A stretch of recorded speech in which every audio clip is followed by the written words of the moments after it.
I would like to start off with an apology, which is something that speakers are told never to do.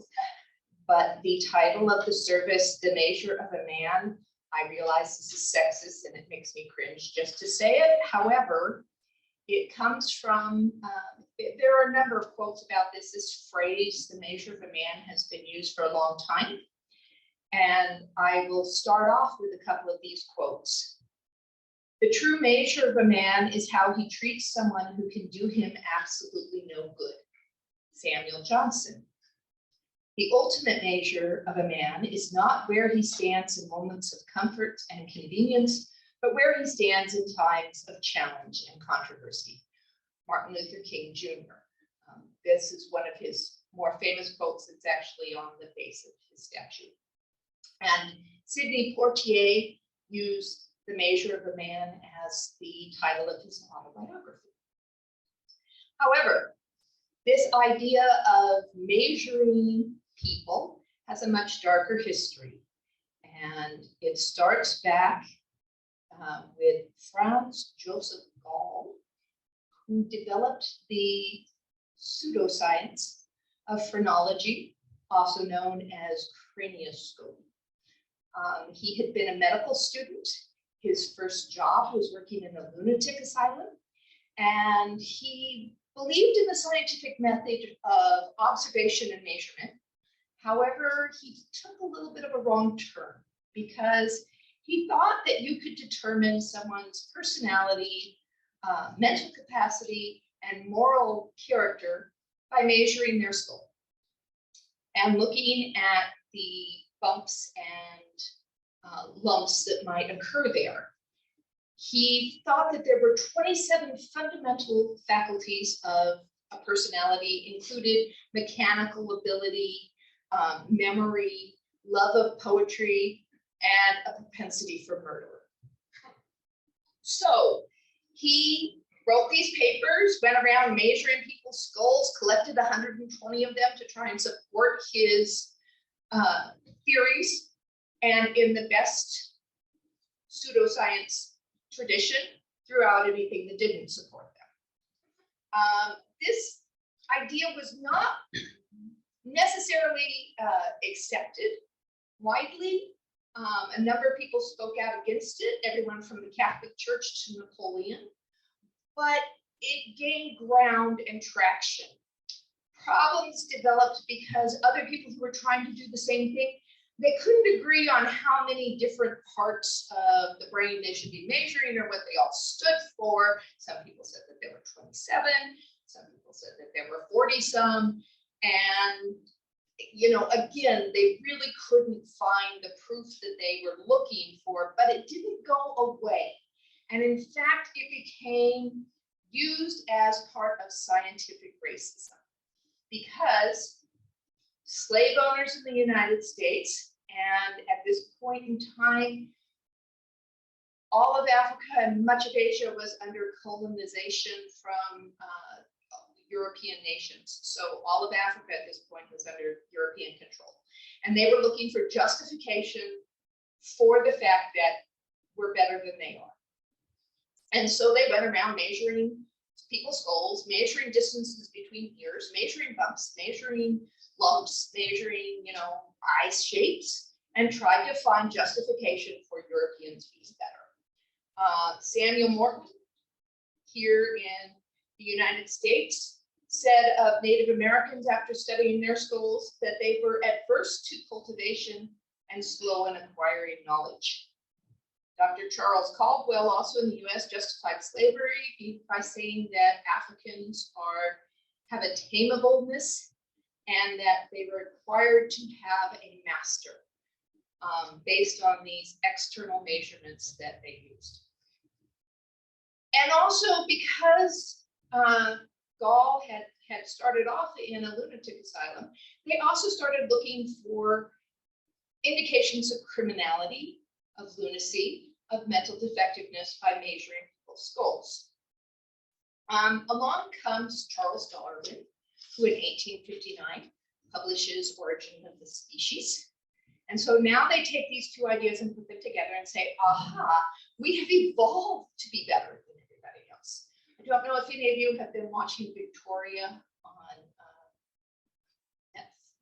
on Masterpiece, but in one scene they show that their son, who is the heir to the throne, had trouble learning, and it sounds like from watching it, I looked at him, the kid has dyslexia, but they brought in a craniologist to measure his skull and determine that, oh gee gosh darn, he really wasn't fit for leadership.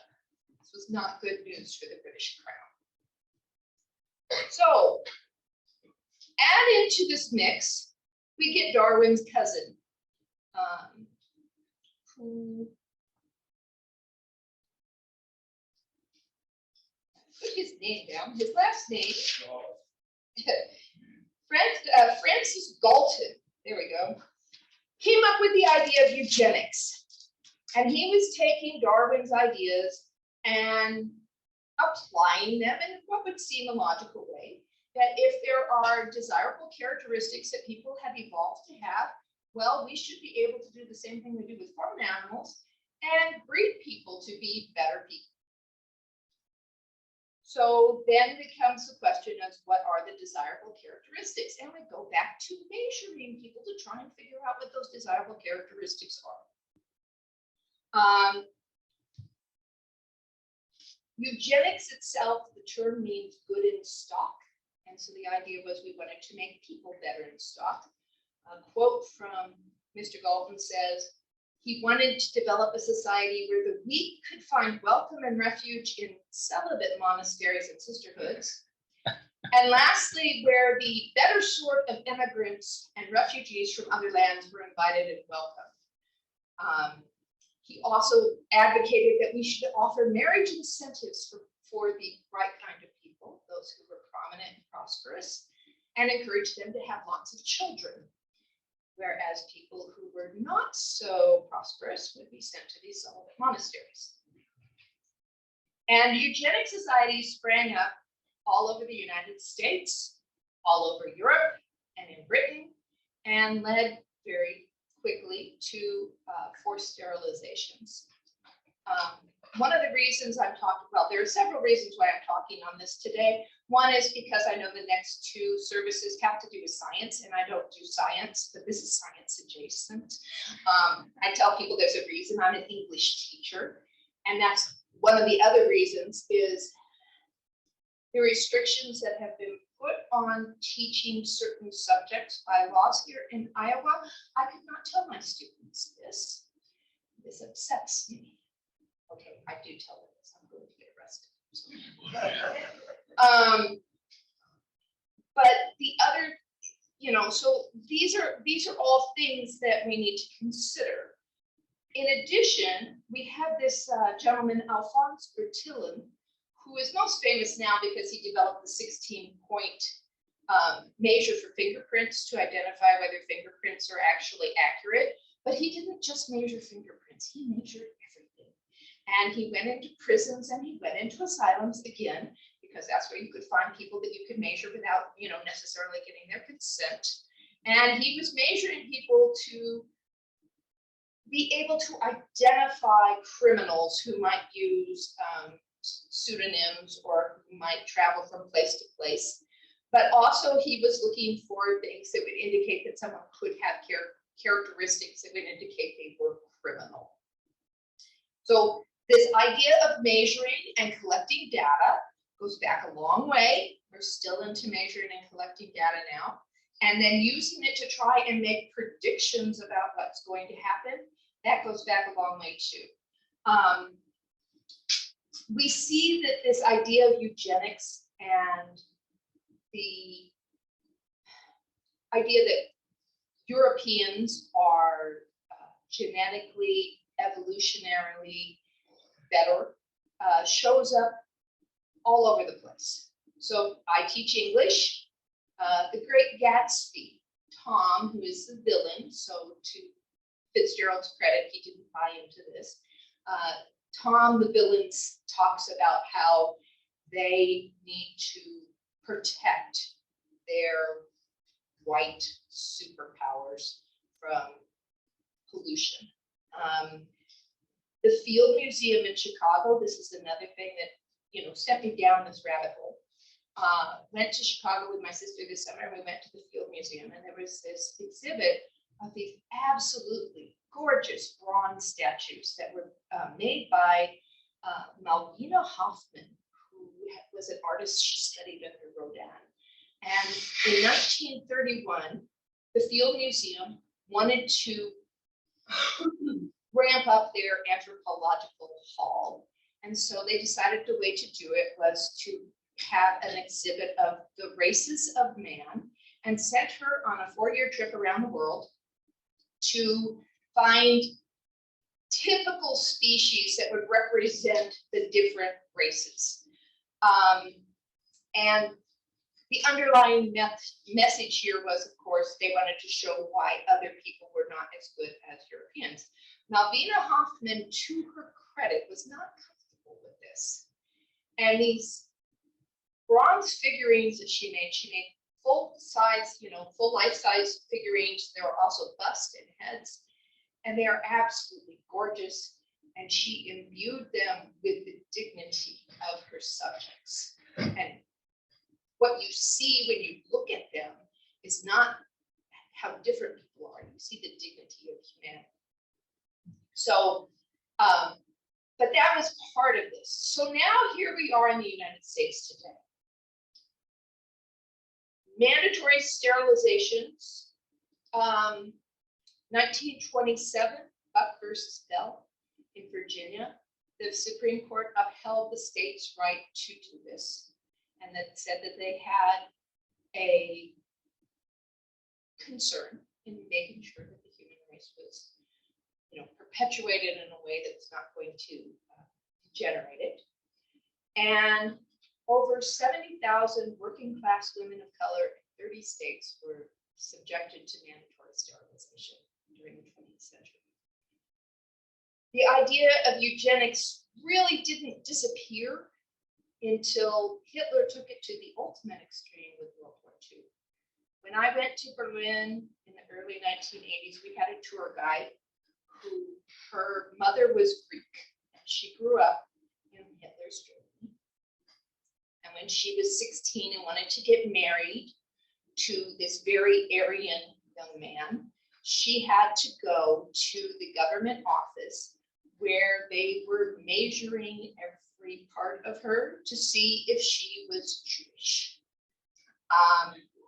She told us this lovely story about how she lied and said her father was one of the biggest Nazis in Germany and was one of Hitler's right-hand men. So they gave her her papers so she could get married. Her mother was shocked and appalled because if she'd gotten caught, she would have probably been arrested if not executed. But she got her papers, she got married. So this idea of measuring people to try and figure out who they were, what they were, how they could function continued. And then we come to today. Now, we may think all of this is in the past. However, in 2009, a woman in West Virginia was sterilized as a condition of her probation. And in 2018, a woman in Oklahoma who had been arrested for check cashing fraud underwent sterilization at the suggestion of the judge. So we're still looking at people who we think are immoral and trying to get them out of the breeding pool. Many of you may remember, wasn't that long ago, year and a half, ICE detention, where there were rumors that women had been sterilized there. I have not heard anything about that recently. I don't know what that investigation revealed, but we are still using this as a way to try and purify humans. I also stumbled across an abstract of an article. I wasn't able to read the whole thing online because I wasn't going to pay for it. Sorry. But in 2003, J. Philip Rushton and Elizabeth Rushton, who are both professors in Canada, published this work linking brain size to IQ and to race. And they were taking other measurements, including the jaw, the orbital bones, indentation, and thigh bones as part of their research. So I don't know, because I wasn't able to read the article, and I don't know these people, and I don't know what their qualifications are. They're both professors. They both have PhDs. But they're still measuring to try and determine the link with intelligence. I'm looking at that clock in the back. I was trying to time with it and realized that it stopped. So I hope I'm not going on too long here. 11:38. So am I good? Yep. Am I good? Okay. So I would like to open this up because I don't know. You know, I told Rita and Carter last night, indeed, I'm not sure what the big takeaway of all of this is. I feel like I'm giving you a history lesson, that this is a Wikipedia article. So I would like to open this up and ask you what you think, what we should do with this information. Should it be taught? Since right now I can't. Come on, grab the mic, Kerry.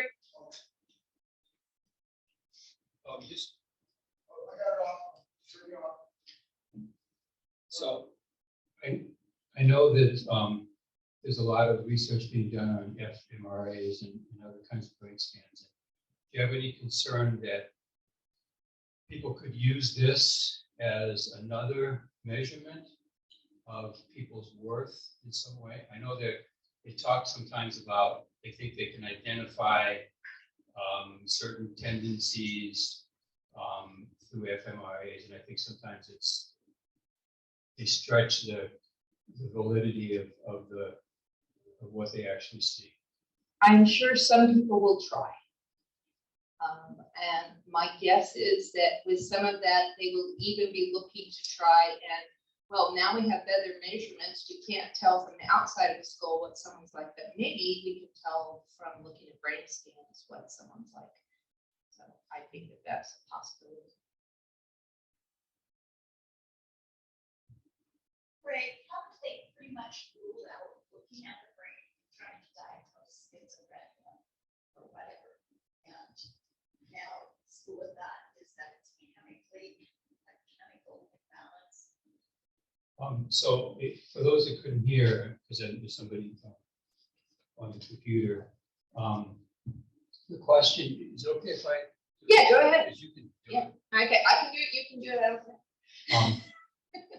The question is, have they ruled out the idea that schizophrenia may be determined through brain scans? Is that the question? I don't think I don't really know the answer to that. I think there's a renewed effort to try to show aspects of the brain that might contribute to schizophrenia. I think the idea that it's chemical is also problematic. I think it's much more complicated than that. And there's genetic components and there's other components. And the biggest problem with it is schizophrenia is you can be diagnosed. There's a very wide range of people that meet the criteria for schizophrenia, and it's probably 8 or 9 different things.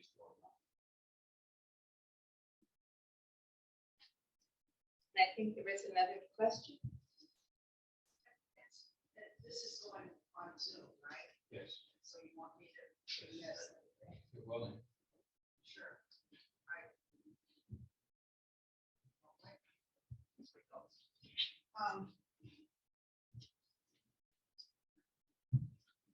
I read an interesting article. What, this way? Okay. It's a strange feeling. I read an article during this past week with regard to the NFL contestants. Yes, contestants. Excellent word. And they are almost all Black. the people who are going to question these contestants are all white. And they present in two very distinct ways. The white questioners are in suits and ties.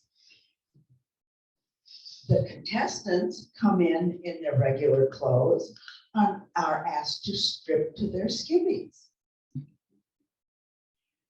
And then it proceeds. And I think that this is just another manifestation of what you're talking about. Because they get measured, they get questioned. So just keep that in mind when you watch those NFL games.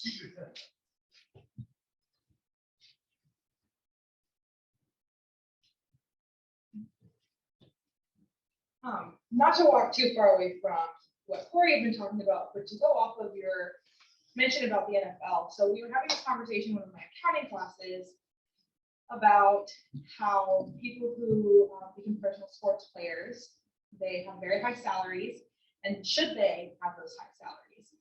And Ryan is a very, very, very smart kid, but I think that his life experience is very different than mine. And he had said no, because they're stupid. These are his words. They're stupid and don't know how to manage their money, and that they end up spending it all. And they're not investing in this, and that. And so I waited after class and I asked him if he would stay. And we had a conversation about how a lot of those people who become professional sports players, specifically in football, are young Black men who come out of these communities because they're given a promise of a better life. They're given a promise of money that their family will never have. They're given a promise of all of these nice things, fame, recognition, and they're never taught how to manage their money. They're never taught how to invest or what that means. And so I think it's just really interesting to look at professional sports as another way that we, without realizing it, do kind of integrate systemic racism into our society. It's just another way to practice eugenics.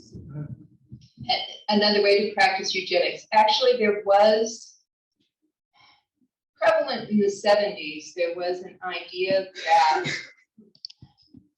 because African Americans had been enslaved for so long, that they had been bred for physical strength, and that's why they are such good athletes.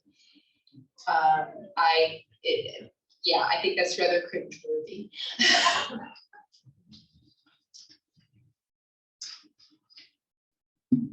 Piggybacking off of what you just said,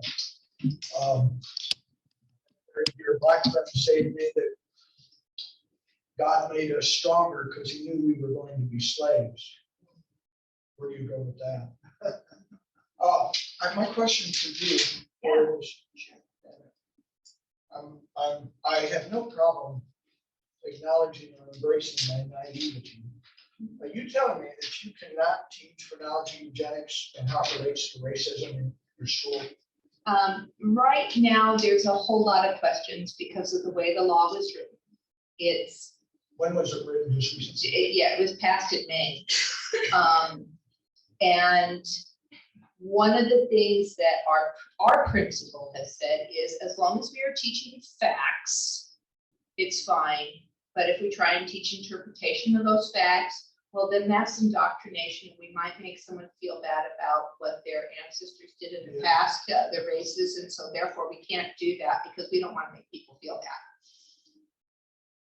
So right now, one of the things I am teaching is we were supposed to be doing British literature, and we had the essay by Orwell, Shooting an Elephant, in the text. So that's what we were teaching, and I was very uncomfortable with only giving the white perspective on colonialism and imperialism and the harms that it caused. So we've coupled that with a TED Talk by a gentleman in Africa who is trying to train future leaders for Africa, and with poetry that was written by people who were part of the colonized population, to try and give a broader perspective. And since it's not America, I think I can get away with it. That's, and we're not sure where the lines are. And so it's making everybody very, very cautious about what they teach. Great to do your job. You betcha. Thank you.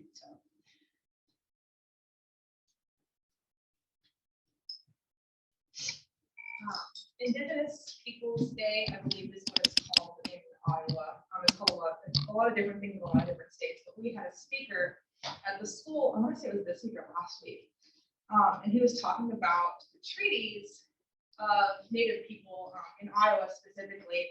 And something that I just remembered that I think relates to the conversation is that when Native women married white men, they were sent to a half-breed reservation because they weren't, I'm not going to explain it the way that he did. He was a very good speaker. But just that removal of like, if you're Native, you have to be here. And if you're white, you have to be here. And if you, God forbid, mix those two, you need to go over there because you're worse than everybody else. I think it's a very interesting thing to know. Yeah, especially with the very, very high number of Indigenous people. And I didn't realize how many different, I'm drawing a blank, but there's so many different communities here in Sioux City that I think that sometimes we focus a lot on the Black and white when there's more to it, especially here in Sioux City. I just want to remind you, you're voting information this week. I have to have a bone density scan. That's not until January. Yeah.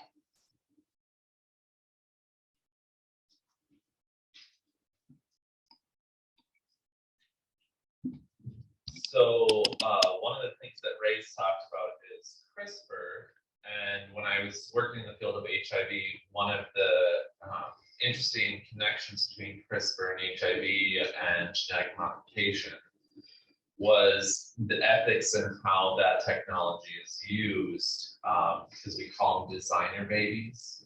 And so it's when we start looking at the next generation and say, oh, well, they will take your sperm and your egg and whatnot, and your DNA combination and make it so that they're not at an increased risk for diabetes or all these other inheritable traits. But then with that technology, it's not readily available and accessible to everyone. So you start to see a diverge where based on your socioeconomic status, you end up having children that have access to blonde hair, blue eyes. They're not at a predisposition for certain types of cancers, health issues, things like that. So it further causes divisions within communities.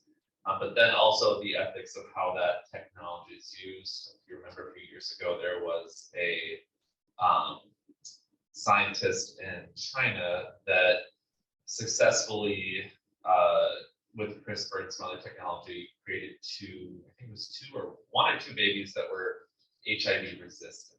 They were twins. Twins. Yes. That's right. And I would add to that, Carter, that we have already seen a reduction in certain populations, children with Down syndrome, for example, because of the use of selective abortions, because we were able to get those diagnoses prior to birth rather than after. And, so it's an interesting conversation to have about the impact that it has on society. But when you talk about eugenics, my mom had clients that had been sterilized in her work. And then also the mental health impacts on the individuals that were forced sterilization. So it's a residual compounding issue. Okay, now I think I'm out of time, right, Carter? No, you're at about 11:45. 11:52, so we've got 8 minutes to do, close responsive or closing songs and closing notes. One more quick comment. So Okay. in today's paper, I do have an editorial talking about countering Mr. Thiesen's piece of where he says that CRT, critical race theory is being taught in our schools. So I did counter that. In today's paper. Thank you. Well, and I do also like the fact that he wants to charge me with distributing pornography because I'm having my kids read things like Catcher in the Rye. Okay, on this cheerful note.